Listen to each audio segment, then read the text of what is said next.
Doctor. আমাদের আজকের বিষয় ডেঙ্গু জ্বর এবং করোনা বিষয়ে কথা বলবার জন্য আমাদের সাথে আজকে স্টুডিওতে আছেন professor doctor Mohammad Faizul Islam Chowdhury, department of medicine, Dhaka medical college hospital and secretary general of society of medicine Bangladesh. আপনারা চাইলে সরাসরি ফোন করে কথা বলতে পারেন আমাদের বিশেষজ্ঞ ডাক্তারের সাথে। আমাদের ফোন নম্বরগুলো হচ্ছে 833-2509 833-275। আমি আবারও বলছি, আপনারা চাইলে সরাসরি ফোন করে কথা বলতে পারেন আমাদের বিশেষজ্ঞ ডাক্তারের সাথে। আমাদের ফোন নম্বরগুলো হচ্ছে 833-2509 833-275। স্যার, যে প্রসঙ্গটিতে আমরা ছিলাম যে ডেঙ্গু জ্বরের প্লেটলেট নিয়ে আপনি বলছিলেন যে বিশ্রাম নেওয়ার বিষয়টি, সেক্ষেত্রে আমার পরবর্তী প্রশ্ন থাকছে যে কোন কোন দেশে সাধারণত ডেঙ্গু জ্বরের প্রকোপ দেখা যায়? যে সব দেশে তো আমরা এই ধরনের বিষয়টি শুনি না হয়তো বা, কিন্তু কোন কোন দেশে এই প্রকোপটি বেশি হয়ে থাকে? ধন্যবাদ আপনার প্রশ্নের জন্য। South Africa, Latin America, tropical countries, sub tropical countries আমাদের দেশে হচ্ছে। তো আমার দেশে দেখা যায় যে কোন জেলায় হয়, ঢাকা জেলাতেই হয়। এর মাঝে আমি বলি D for Dhaka, D for dengue. Dengue জ্বর ঢাকাতে, বাংলাদেশের বিভিন্ন এলাকায় বিভিন্ন ধরনের জ্বরের প্রকোপ থাকে। ঢাকাতে দেখা যাচ্ছে ডেঙ্গু জ্বরের প্রকোপ বেশি। সেক্ষেত্রে স্যার, আপনি এটার কারণ হিসেবে কোন বিষয়টিকে আখ্যায়িত করবেন, যে কারণটা কেন যে ঢাকা শহরেই বেশি কেন হচ্ছে? হ্যাঁ, ঢাকা শহরের স্বাভাবিক, ঢাকা শহরের যেহেতু এটা জনগণের শহর, এখানে পপুলেশন খুবই বেশি। এখানে জমাটবাঁধা পানিও বেশি, এখানে টায়ারও বেশি থাকে, ফুলের টবও বেশি থাকে, সবই বেশি থাকে। তাই এই ধরনের যেসব জায়গাতে প্রজনন করছে বা ব্রিডিং হচ্ছে সেই বিষয়গুলো ঢাকা শহরে বা যেখানে পপুলেশন বেশি থাকে ফ্যাক্টরও বেশি থাকে, তাই না? ডিজিজ প্রডিউসিং ফ্যাক্টরগুলো এখানে বেশি, সব মিলে ঢাকা ধরে ডেঙ্গু জ্বরের প্রকোপটা বেশি। সেক্ষেত্রে স্যার, আমার পরবর্তী প্রশ্ন থাকছে, আমরা হসপিটালে সাধারণত দুটি টার্ম শুনে থাকি, যে ডেঙ্গু হেমোরেজিক ফিভার বা ডেঙ্গু শক সিনড্রোম। সেক্ষেত্রে এটি নিয়ে আমাদের বিস্তারিত যদি বলতেন, যে কি ধরনের সিমটমস বা সাইন দেখলে বা কিভাবে বুঝবো যে রোগীটি শকে আছে বা হেমোরেজিক ফিভারে আক্রান্ত হচ্ছে? ধন্যবাদ আপনাকে এই প্রশ্নের জন্য। প্রথম কথা হচ্ছে একটা ডেঙ্গু ফিভার বা ডেঙ্গি ফিভার, এটা সিম্পল ফিভার। এখান থেকে যখন জটিলতা শুরু হয় তখনই আমরা চলে যাই যে ফিভারটা, ওটার নাম ডেঙ্গু হিমোরেজিক ফিভার। ওটাও ডেঙ্গু ফিভার, ডেঙ্গু ফিভারের জটিল অবস্থায়। ডেঙ্গু হিমোরেজিক ফিভারের স্টেজ 1, 2, 3, 4 চারটে স্টেজ থাকে। তার মধ্যে স্টেজ 1-এ প্লেটলেট কমে যাবে, স্টেজ 2-তে আরও একটু বেশি কমবে, স্টেজ 3-তে ব্লাড প্রেশার কমে যাবে, স্টেজ 4-এ শকে চলে যাবে। স্টেজ 3 এবং 4-কে আমরা বলি ডেঙ্গু শক সিনড্রোম। আর বাকি যে কোনো স্টেজটাকে আমরা বলি যে ওভারঅল এগুলো বলি ডেঙ্গু হিমোরেজিক ফিভার।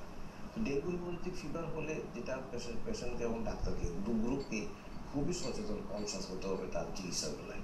এটাকে আর সহজভাবে শুধু বিশ্রাম আর বাড়ি চলে যাবে প্যারাসিটামল এবার করলে হবে না, ক্লোজ অবজারভেশনে রাখতে হবে। স্যার, প্রশ্নটিতে আবার ফিরে একটি ফোন নিচ্ছি। হ্যালো দর্শক, আপনার নাম বলে প্রশ্নটি করুন। আমার নাম শাহিন, আমি খিলগাঁও থেকে ফোন দিছি। গত কয়েকদিন আগে আমার ডেঙ্গু জ্বর হয়েছিল। জ্বরটা মোটামুটি সেরে গেছে, কিন্তু ওনাকে 2 ব্যাগ ব্লাড দিতে হয়েছে আরসিসি করে। ওনার হিমোগ্লোবিন লেভেল ছিল 8.83 থেকে এটা 7.70 নেমে আসছিল। আমরা পরে 2 ব্যাগ ব্লাড দিই। এখন আমার কোয়েশ্চেনটা হলো যে এই ব্যাগটাকে আমার ডেঙ্গুর কারণে দিলাম নাকি আমার মার শরীরে রক্তজনিত অন্য কোনো অসুখ আছে, এটা তো কাজে জানতে চাচ্ছিলাম। জিনিসটার ব্যাপারে আপনার পরিষ্কার ধারণা ইনশাল্লাহ হবে। সেটা হচ্ছে রোগীর যদি অন্য কোনো সমস্যা না থাকে তাহলে ডেঙ্গু জ্বরে হিমোগ্লোবিনটা কমে না। এটা প্রথম কথা।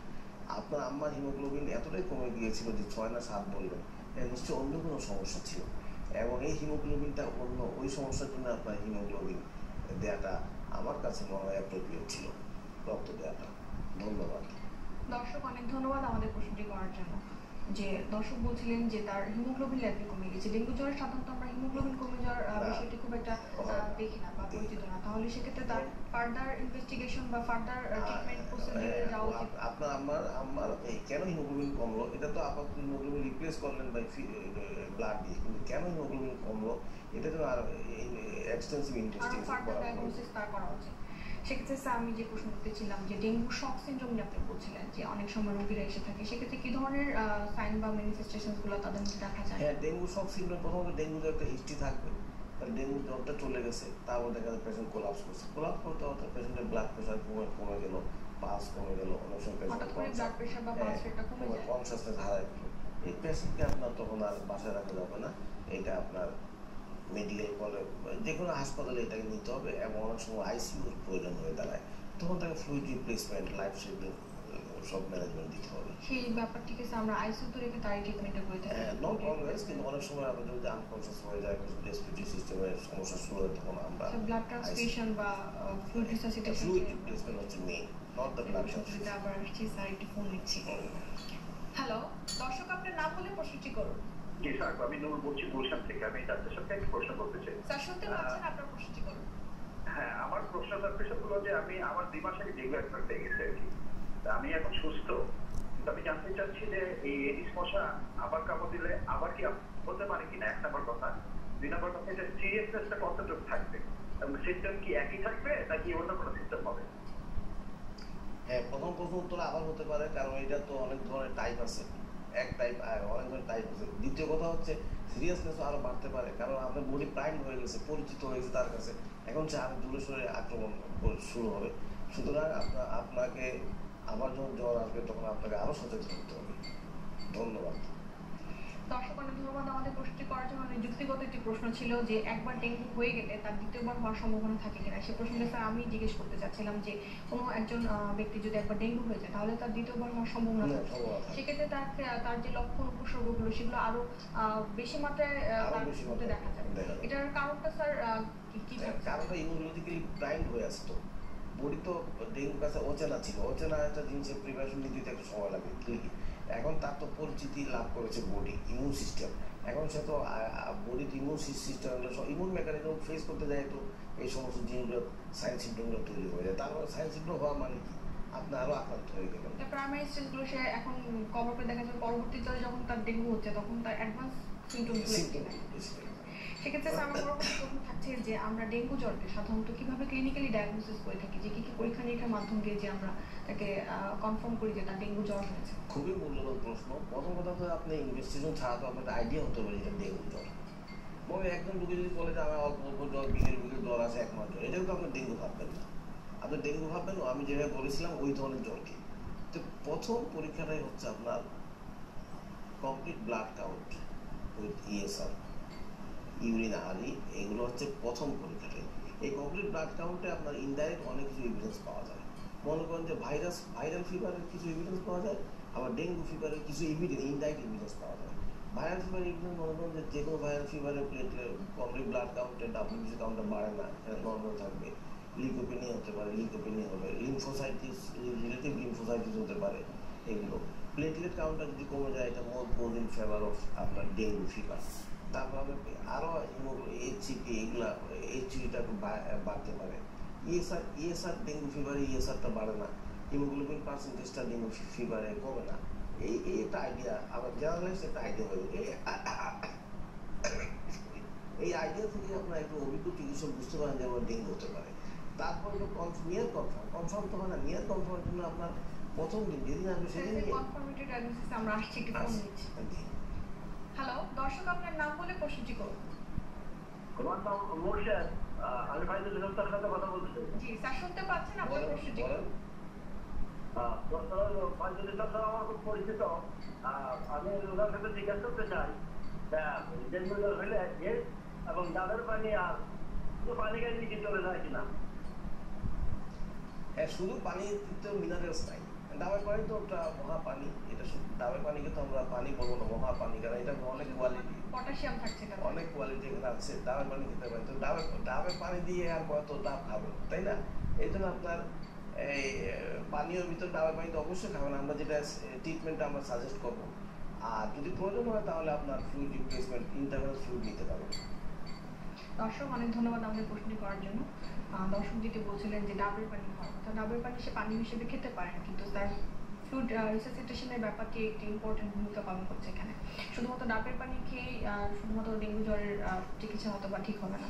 সেক্ষেত্রে স্যার আমরা যে কনফার্মেটরি ডায়াগনোসিসে ছিলাম প্রশ্নটিতে, সেই বিষয়টি নিয়ে আমাদেরকে যদি বলতেন। কনফার্মেটরি ডায়াগনোসিস আপনার মনে করেন যে আগে যেটা হতো না, 3-4 বছর আগেও যেটা বাংলাদেশে ছিল না, 2-3 বছর আগেও আমরা প্রথম দিনেই যে কনফার্ম হতে পারি একটা পরীক্ষা দিয়ে, ইমিউনোলজিক্যাল টেস্ট NS1 বলি, নন স্ট্রাকচার প্রোটিন 1, অনেকগুলো প্রোটিন থাকে, তাহলে 1 নন স্ট্রাকচারাল প্রোটিন 1, এটা যদি পজিটিভ হয় 98% কেসে আপনার এটা ইন্ডিকেট করে যে পেশেন্টের ডেঙ্গু জ্বর।